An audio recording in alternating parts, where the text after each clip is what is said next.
সরকার স্বীকার করে না যে সরকারের অভাব আছে, স্বীকার করে। সরকার সংসদে বলে কি যে আমাদের তেল আছে, ওইদিন আমি জিজ্ঞাসছিলাম না যে আপনি স্বীকার করেন সমস্যা আছে কি আছে না, বললাম না সংসদে। নাম কি আপনার?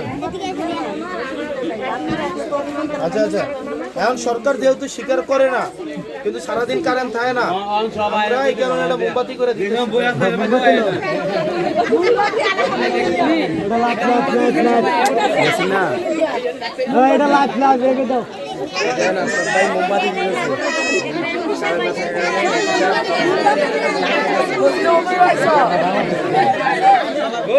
আপনার কাপড়টা সুন্দর আছে।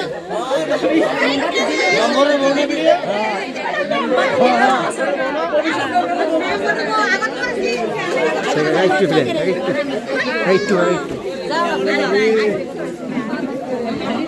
বাচ্চাদের না, আমরা